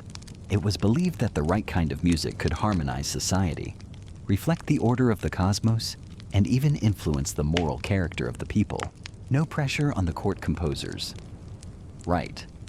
If the kingdom went sideways, maybe your last symphony was just a bit too avant-garde. This means musical theory wasn't just about what notes sounded good together. It was a philosophical, almost metaphysical pursuit. They adopted a lot from Song China, particularly for the high-status court ritual music known as ayak. This stuff was serious, with prescribed melodies, rhythms, and instrumentation designed to create a sense of solemnity and grandeur. You can imagine a stern-faced official, a sort of Goryeo Simon Cowell, critiquing a performance. The pentatonic scale was insufficiently reverent, 10 lashes with a wet noodle. Okay, maybe not the noodle, but the sentiment was there. Now, how was this knowledge passed down? You see young musicians here, their faces a mixture of concentration and, let's be real, probably a bit of boredom. Just like music students anywhere, anytime. Formal musical education was primarily centered around institutions like the Diaxio, the Royal Music Office, which later evolved and specialized, leading to the establishment of the Axio Hermongot, specifically for that refined, imported ritual music. This is a pretty mainstream historical fact. The Goryeo court actively managed and cultivated music through these state-run offices, ensuring a supply of skilled performers for state functions. They weren't just picking up random lute players off the street for the king's birthday bash. Inside these institutions, you'd find a master-apprentice system humming along, an older, seasoned musician, perhaps with fingers gnarled from years of playing the 12-stringed gayageum, would guide a younger student. Much of this instruction, especially for the indigenous Korean music, or hyangak, would have been oral. Imagine learning a complex melody, not from a sheet of paper, but by listening, mimicking, and internalizing over and over again. It's like trying to learn a complicated guitar solo purely by ear from a scratchy old record. Challenging, but it certainly hones your listening skills. But what about notation? Did they just wing it for those intricate chord pieces? Not entirely. While the super detailed, grid-based jonganbo notation, that looks a bit like a tic-tac-toe game filled with musical instructions, is famously associated with King Sejong in the later Goryeo Dynasty. It didn't just spring out of nowhere. Historians still argue whether Goryeo possessed its own fully developed indigenous notation system for all its musical forms, or if it primarily relied on adapted Chinese systems and robust oral traditions. You might see scholars hunched over scrolls, not unlike those Buddhist texts we saw being so carefully copied, for music imported from China, like dangak, Tangara music that was more for entertainment, and akmalgur, they would have used or adapted Chinese notation systems. One such system, Gongchepu On-Ki, used Chinese characters to represent musical pitches. Think of it as a Goryeo-era solfeggio, but instead of do-re-mi, you've got a series of elegant, if somewhat inscrutable to us, characters, You'd need to learn what each character sounded like, its duration, and maybe even a specific playing technique associated with it. It's like trying to assemble IKEA furniture using instructions written entirely in emojis. You get the gist, but the nuances might be lost in translation or require a very good teacher. For native Korean instruments, especially the stringed ones like the geomungo, it's highly probable they used a form of tablature. This is a notation that doesn't tell you the pitch directly, but rather where to put your fingers on the instrument. You can almost picture a master musician drawing simple diagrams, perhaps indicating fret positions or string numbers, a practical shorthand for their students. It's far more direct for learning a specific instrument's part. However, a truly fascinating and somewhat quirky tidbit is the potential use of what some scholars call letter notation, or yonumpyo, which might have been a more uniquely Korean development, even if its Goryeo-era form is debated. These weren't full scores as we know them, but perhaps mnemonic aids, using syllables or characters to denote melodic contours or important notes within a phrase. It's like having a cheat sheet with just the first letter of each word in a long speech, enough to jog your memory, if you already knew the speech pretty well. And that brings us back to the sheer power of oral tradition. 4. Hyangak, the native folk songs and courtly pieces that truly pulsed with the Goryeo spirit. Memory was king. The subtle inflections, the particular way a note should bend, the emotional color of a phrase. These were things often best transmitted person to person. Breath to breath, a written score, especially a rudimentary one, might capture the skeleton of a melody. But the soul of the music lived in the oral chain linking master to student, generation to generation. You can imagine the pressure. Don't forget that one tricky bit, kid, or the ancestors will be very displeased. And trust me, you don't want displeased Goryeo ancestors. Their haunting style is so last century, but very effective. So, as you listen to the sounds echoing from this Goryeo music room, you understand it's a complex tapestry. There's the structured, almost architectural sound of ake, likely guided by some form of written notation derived from China. There's the more flowing, perhaps more emotionally direct hyangak, largely living in the hearts and memories of its performers. The teaching is intense, personal. The conceptualization is lofty, tying every note to the well-being of the state and the harmony of the universe itself. It's a far cry from just putting on a playlist. Isn't it every pluck, every beat, every sung syllable is steeped in centuries of tradition and a profound understanding of music's power, even if the exact way they wrote it all down remains, in some ways, a beautiful, resonant mystery.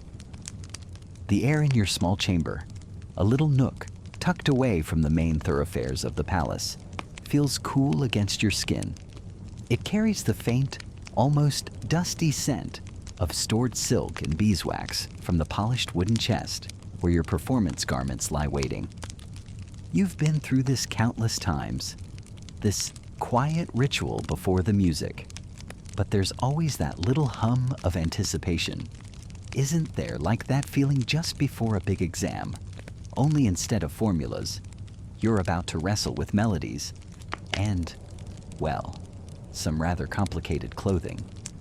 Before you even touch the fabrics, you begin with water. A basin of clean water sits on a simple stand. You dip your hands.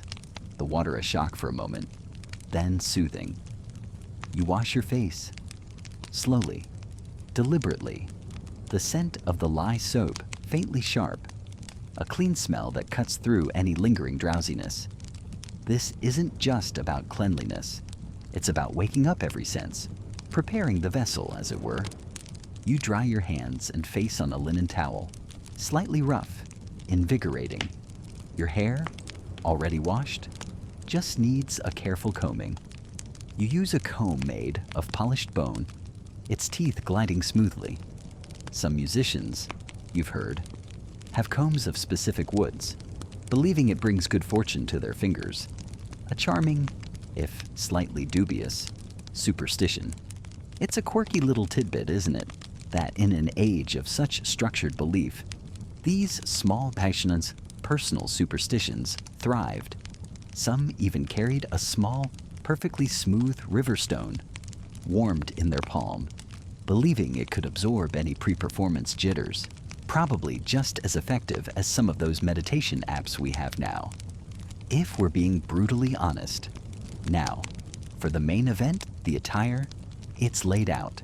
A landscape of color and texture on your narrow cot. This isn't your everyday tunic. Oh no, this is court musician finery. You start with the innermost layer, a soft, fine linen undergarment, almost like a second skin. It's breathable, practical, designed to absorb any, well, enthusiastic perspiration during a vigorous performance. Think of it as ancient performance activewear.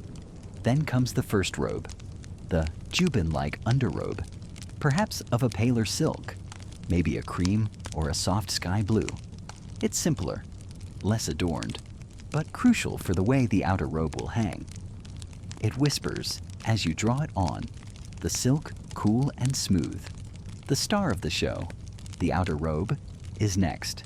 This is where the court's wealth and your status within it are subtly, or not so subtly, displayed.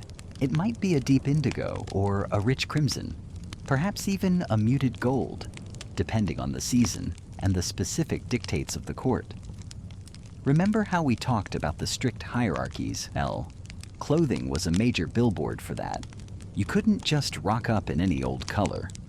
Mainstream historical fact for you, sumptuary laws were incredibly detailed, dictating who could wear what fabrics, colors, and even embellishments. Wearing the wrong shade of purple, for instance, could land you in rather hot water, a social faux pas of epic proportions, or worse. The penalties for a rogue magenta were, let's just say, best avoided.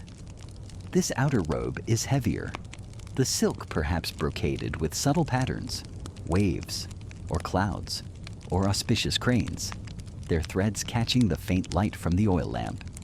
The sleeves are long and flowing, designed for elegant movement, though you sometimes wonder if they were also designed to trip the unwary or overly enthusiastic performer. You slide your arms in, feeling the weight settle on your shoulders. A familiar pressure that somehow focuses the mind.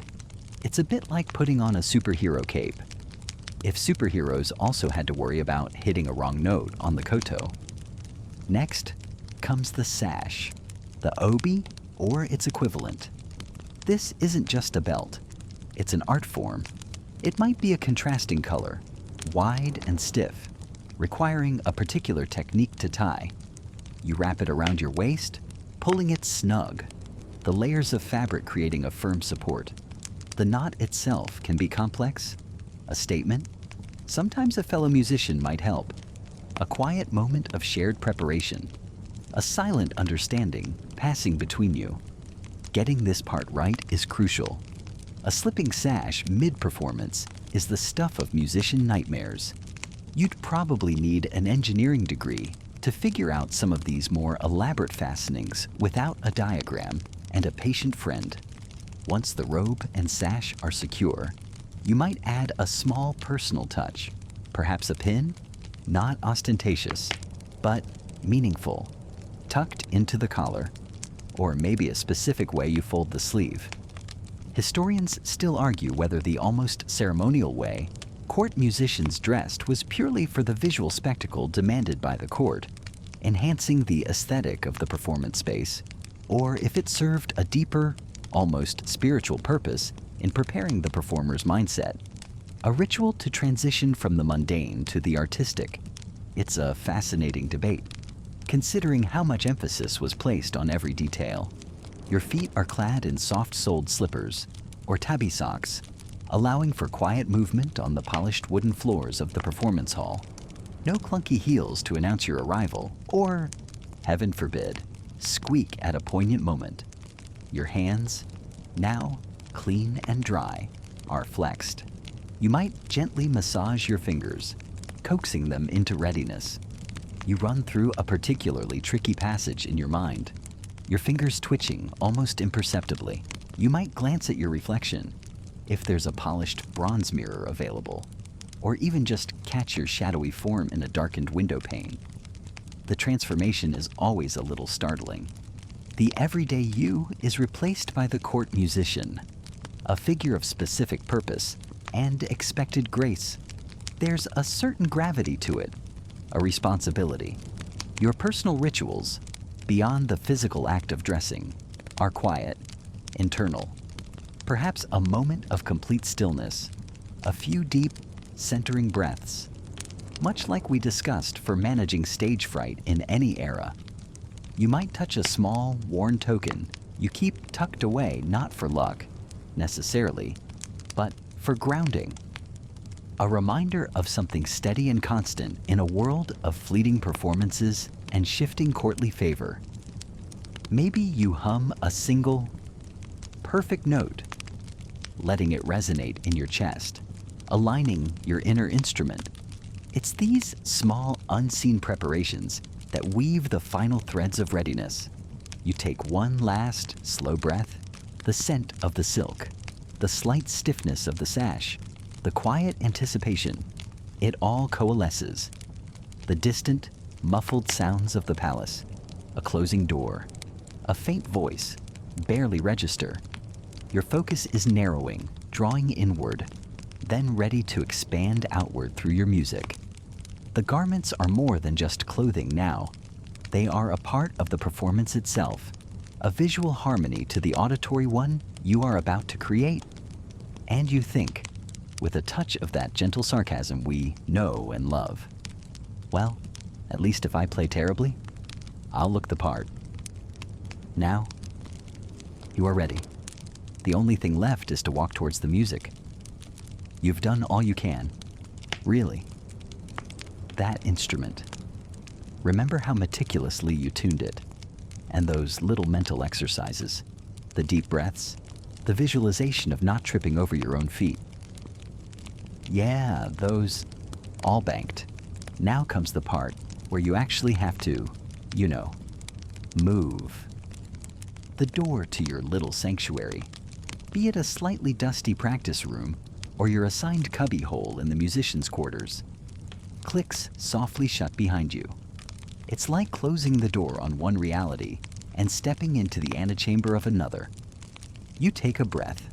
The air here, just outside, already feels different, less like your personal bubble of focused calm, and more charged, like the air before a summer thunderstorm. But instead of rain, it's the impending threat of C-sharps. You begin the walk. Your instrument, your faithful, occasionally infuriating companion, is either clutched in your hand, its familiar weight a strange comfort, or perhaps it's already been whisked away by some unseen stagehand, which is both a relief and a tiny source of anxiety. Are they treating my baby right? You wonder, channeling your inner helicopter parent for inanimate objects. If you're carrying it, you're probably navigating these corridors with the awkward grace of a penguin trying to sneak a particularly large fish past its neighbors.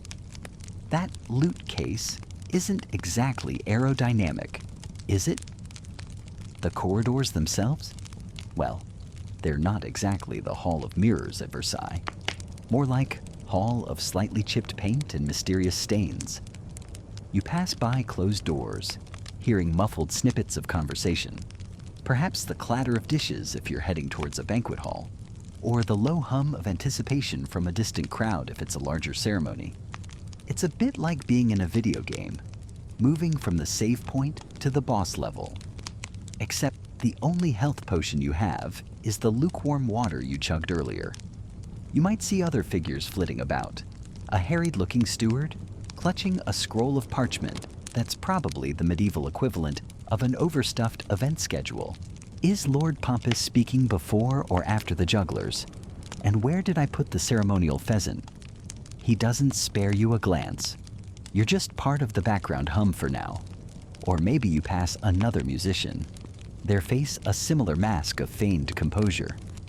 A slight nod is exchanged, the universal sign of, yep, we're in this together. Good luck not hitting too many wrong notes. The atmosphere is, well, it's a peculiar blend. There's a quiet bustle. It's not chaotic, not yet. It's more of a purposeful, slightly tense energy. You can almost taste the adrenaline in the air. Or maybe that's just the lingering scent of beeswax polish from the floors. Remember how those floors gleamed when you first arrived? Now they seem to reflect your own uncertain expression back at you. As you get closer to the performance venue itself, let's say it's a grand hall for this particular gig, the sounds begin to change. To solidify, the indistinct murmur you heard earlier resolves into individual voices, the clinking of goblets, a sudden burst of laughter. It's like tuning a radio, slowly finding the right frequency. The smells, too, become more defined, less generic old building mustiness, and more specific, perhaps the rich aroma of roasting meats, if it's a feast, or the slightly cloying scent of incense, if it's a more solemn occasion. You try to breathe it in, to ground yourself in these sensory details, but a part of your brain is already on stage, fumbling with that tricky passage in the third piece. It's interesting, isn't it? This transition. Performers have been making these walks for centuries. Think about it. The ancient Greek actors moving from their preparation areas behind the skene to the orchestra, ready to captivate thousands. That's a pretty mainstream historical fact for you. The backstage area, in some form, has been around for ages. A liminal space between the mundane and the magical. And speaking of these journeys, here's a quirky little tidbit. Some medieval minstrels were incredibly superstitious about their route to a performance. They might avoid walking under ladders. Okay, maybe that's a bit too modern. But certainly, they had their own rituals, like always entering a town from a certain direction before a festival, or touching a specific charm before stepping into the Great Hall. Historians still argue whether these seemingly eccentric habits were deeply held beliefs tied to luck and divine favor, or simply the performer's way of managing their own anxieties. A kind of pre-show ritual, not unlike your own deep breathing. Maybe they, too, felt like one wrong step could jinx the whole lute solo. You continue your trek. Maybe you pass a window, catching a glimpse of the outside world. A world blissfully unaware of the internal turmoil of one musician on their way to maybe, just maybe entertain them for a bit, or perhaps it's just more stone walls, tapestries depicting heroic deeds you feel you're distinctly not about to emulate. The tapestries, by the way, are probably worth more than your entire village. No pressure. The light changes too. If you were in a dim practice room, the corridors might be brighter, lit by flickering torches, or, if we're feeling fancy, actual windows letting in some late afternoon sun. Or conversely, you might be moving from a relatively well-lit area into the dimmer, more mysterious backstage environs. This gradual shift in illumination almost mirrors your own mental state, moving from the clarity of preparation into the slightly hazy, unknown territory of the performance itself. You can hear the specific sounds of your destination now. If it's a banquet, the scrape of chairs, the murmur of many conversations, the occasional loud guffaw from someone who's probably had a bit too much wine. If it's a ceremony, a more hushed, respectful silence might be punctuated by the rustle of fine fabrics or a cough hastily suppressed. It's the overture to your own performance, played by the audience themselves. There's a strange sense of inevitability to this walk. Each step takes you closer. There's no turning back now. Not really. Not unless you fancy explaining to your patron why you suddenly developed a debilitating fear of, say, recorder music. It's the high notes, my lord. They speak to my soul's deepest terrors. Probably wouldn't go over well. So, you keep moving, one foot in front of the other, like a very well-dressed lemming approaching a very specific, musically inclined cliff. The air thickens, metaphorically speaking, or maybe it's just the collective body heat of 100 people crammed into a poorly ventilated medieval hall. You might start to feel that familiar flutter in your stomach, the one that's either butterflies of excitement or a colony of very angry moths. It's hard to tell the difference sometimes.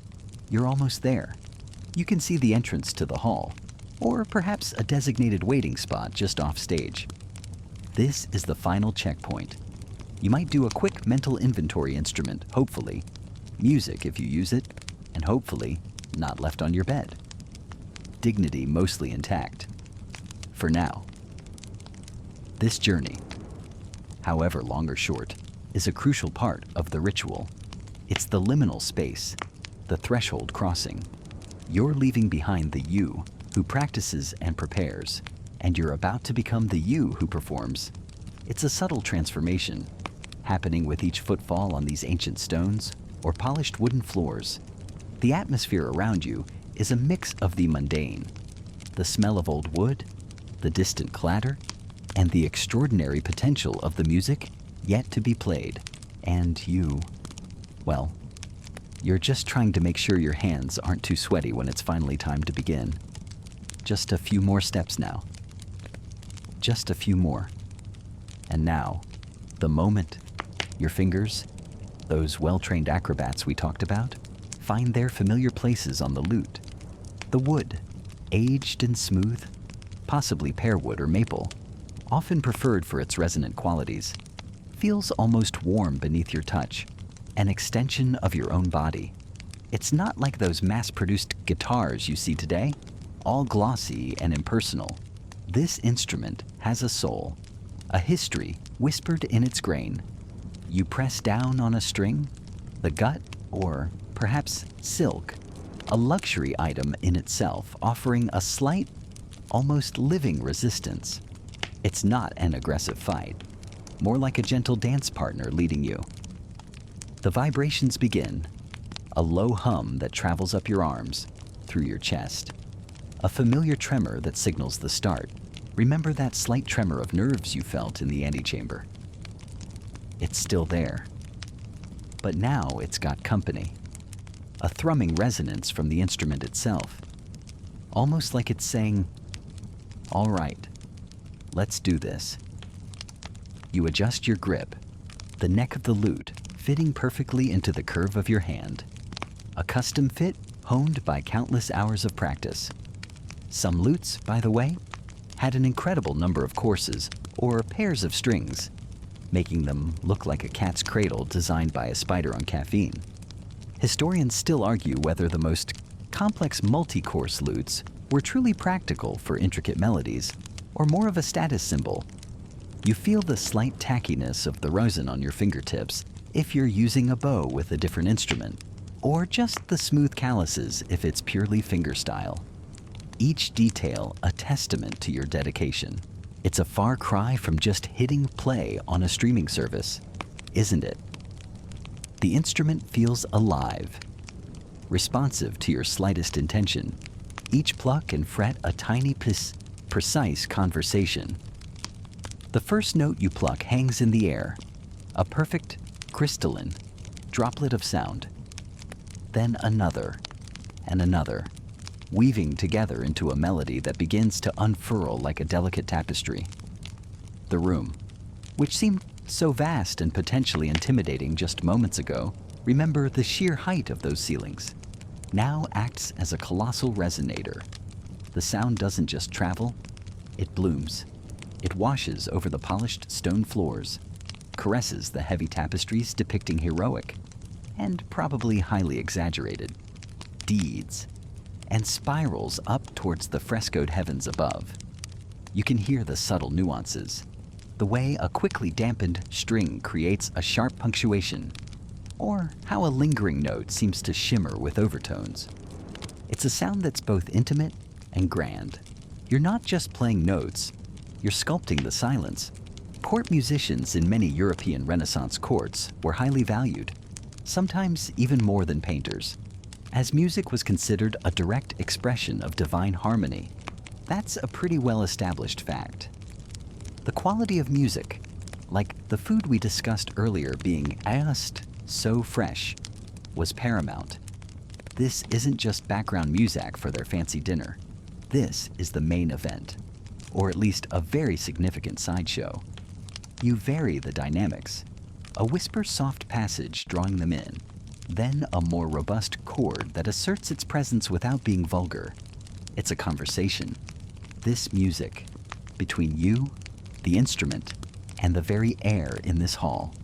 Each phrase rises and falls, telling a story without words, painting pictures in the listener's minds. Hopefully, pleasant ones. Through the focused haze of performance, you allow your gaze to sweep, just for a moment, across the assembly. It's like a living portrait, illuminated by the flickering dance of countless candles, or perhaps those newfangled and slightly smoky oil lamps. There they are, His Majesty. Her Highness, perhaps a visiting duke who looks like he's mentally calculating exchange rates on the back of his program, if programs were a thing. Their faces are mostly composed, masks of polite interest honed by years of public scrutiny. You see the glint of jewels, diamonds, rubies, pearls, catching the light, winking like distant, expensive stars. Some officials, lower down the pecking order, are perhaps a little less guarded. You spot a subtle foot tap here, a head nodding gently in time there. One portly gentleman near the back, possibly Sir Reginald Moneybags, seems to be struggling to keep his eyes open after that rather lavish pre-performance banquet we imagined. Don't worry. Sir Reg, it happens to the best of us after too much swan, or whatever exotic bird was on the menu. It's a quirky, lesser-known tidbit that sometimes performers were explicitly instructed not to make direct eye contact with the highest royalty, as it could be seen as presumptuous. So, you're doing that subtle, I see you, but I'm not looking at you thing. A skill in itself. The sheer weight of their collective attention, even the feigned kind, is palpable. These aren't just any listeners. Their approval or disapproval could, quite literally, make or break your career, or even your neck, depending on how badly you mess up that difficult passage. Talk about pressure. It's a bit more intense than playing for your mates down at the pub open mic night. And what about you? In the eye of this sonic and social hurricane, there's a strange duality to your emotional state. Part of you is hyper-focused, every nerve ending alive to the feel of the strings, the precise timing of each note, the subtle shifts in the room's atmosphere. This is the culmination of all that practice, all those anxieties we navigated to get here. Then there's another part of you that's almost detached, observing yourself perform, a serene passenger on a journey of sound. The initial flutter of nerves, that is my tunic on straight feeling, has mostly subsided, replaced by a focused calm, or perhaps a carefully managed terror that fuels precision. You feel the music flowing through you, rather than from you, as if you're merely a conduit for something older, something profound. There are moments of pure exhilaration, when a particularly complex phrase unspools perfectly, or when you sense a genuine connection with the listeners, a shared intake of breath in a moment of musical tension and release. Other times, a flicker of doubt, was that note quite in tune? Did Lord Snooty in the third row just raise an eyebrow, or is he just contemplating the existential dread of another state banquet? You push it aside? You have to. The music demands your complete surrender. It's a peculiar blend of intense vulnerability. You're laying your skill bare for all to judge, and a powerful sense of control. as you command the instrument and, for this brief time, the attention of some of the most influential people in the land. It's like being a tightrope walker, but instead of a net, there's just more tapestries and a king who might not appreciate a bum note derailing his digestion. You breathe, you play, you exist entirely within the framework of the melody, the rhythm, the story the music is telling, hoping it's a bestseller. The last lingering note, the one you held perhaps a breath too long, finally dissolves into the evening air. For a heartbeat, there's a profound silence, almost louder than the music that just filled this space. Remember how resonant it was in that great hall now? It's replaced by a subtle ringing in your ears, a phantom echo of the sham's cry or the lute's final, gentle chord. You stand, or perhaps you sit, feeling the ghost of vibrations in your fingertips through the wooden stool, a faint tremor in the floorboards. The air, which felt so charged, so electric with shared sound moments ago, now settles, growing cool and still. You take a slow breath, letting your shoulders slump just a little. The show, as they might say in a far-flung future, is over. Now begins the quiet ritual, the careful unwinding. Your instrument, that faithful extension of your voice, your soul needs tending. If it's your lute, like the one we saw earlier with the intricate inlay, you slowly loosen the gut strings, their tension easing with soft, almost inaudible sighs. You run a dry cloth, soft from use, along the neck, wiping away the faint sheen of sweat, the oils from your skin, the wood, worn smooth in all the familiar places your hand has rested 1,000 times, feels warm, almost alive. You check for any new dings or scratches, a silent conversation with this piece of crafted wood and string. Or perhaps it's a rebec, or that rather temperamental viol. Each has its own needs, its own personality. You might murmur a quiet word to it, a thank you, a promise of rest. Some musicians, a quirky little habit, believe in leaving a tiny crumb of bread or a single grain inside their instrument case overnight. It's a little offering, you see, to appease any spirits that might dwell within the wood, ensuring the instrument sings sweetly again tomorrow. It's like a very, very old version of leaving cookies out for Santa, but for your gigging gear. The case, maybe leather, maybe simple wood, closes with a soft click or the thud of a latch. It's a comforting sound, that final closure. Around you, your fellow musicians are doing the same, a quiet choreography of care. There's a shared look, perhaps a wry smile exchanged with the flute player who, let's be honest, almost lost it during that tricky allegro passage. Old Gareth and his adventurous high notes. You think, never a dull moment. Joke 1, the tension of performance hasn't entirely vanished, but it's transmuting into a weary camaraderie. Next, it's the clothes.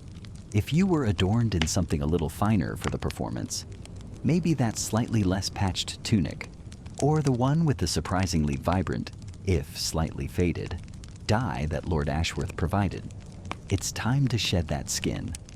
You peel off the performance layer, feeling the immediate difference as you slip back into your everyday, workaday garments. The rougher weave of your usual tunic, the familiar weight of it, feels grounding. It's like stepping out of a costume and back into yourself. You fold the good clothes with a certain degree of care. They represent status, however fleeting, and need to last. You might catch a glimpse of yourself in a polished bit of metal, or perhaps a still pool of water if you're outside, a more tired, slightly disheveled version of the person who stepped out to perform. A quick splash of cool water on your face, if there's a basin nearby, feels like a benediction, washing away the last remnants of stage fright and public scrutiny. The water is crisp, and for a moment, it's just you and the sensation of clean coolness. And then, the internal audit begins. The wave of relief is palpable. a physical sensation, like a heavy cloak sliding from your shoulders. Or perhaps it's satisfaction, a quiet hum of pride if the notes flowed true, if the harmonies locked in just right, if that one difficult passage finally sang the way it was meant to.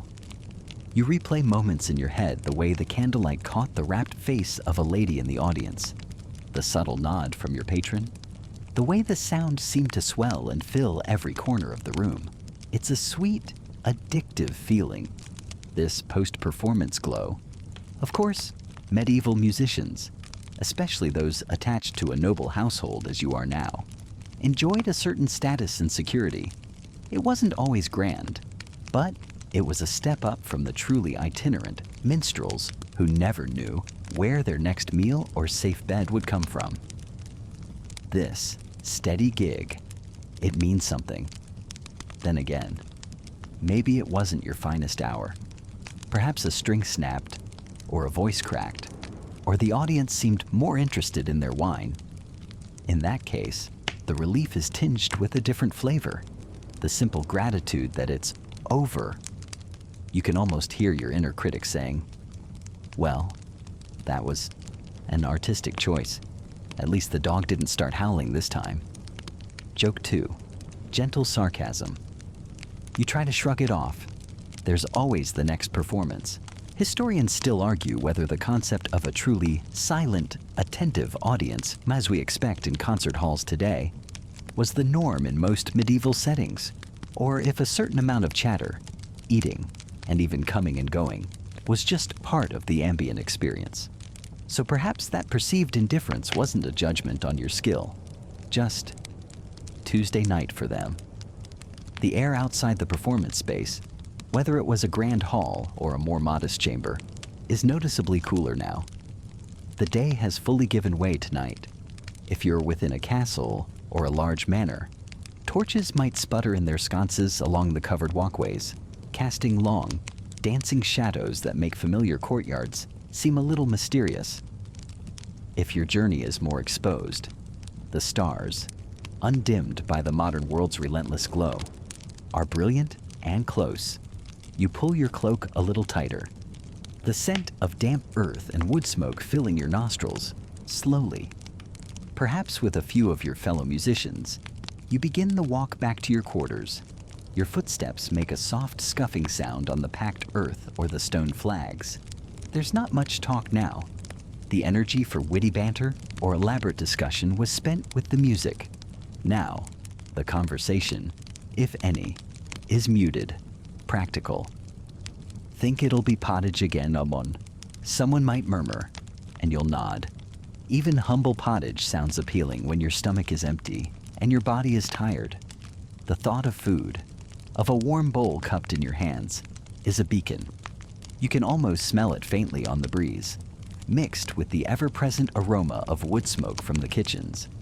You remember the small, probably straw-filled mattress waiting for you, and how luxurious even that will feel. Hope Cook didn't get too creative with the mystery meat tonight, you might think. A small, internal chuckle. Joke 3. It's the simple comforts now that call to you.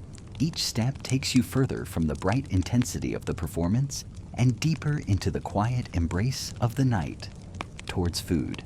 And then, blessed sleep, the music has faded, and the gentle rhythm of ordinary life reasserts itself. The scent of something vaguely stew-like and blessedly warm pulls you towards the communal eating area. It's not exactly a 5-star Michelin experience. Let's be honest. More like a, well, it's calories kind of vibe. You find a spot on a rough-hewn bench alongside a few familiar faces, the weariness of the day etched onto them as clearly as it is on yours. Remember that grueling drill session with the practice swords earlier?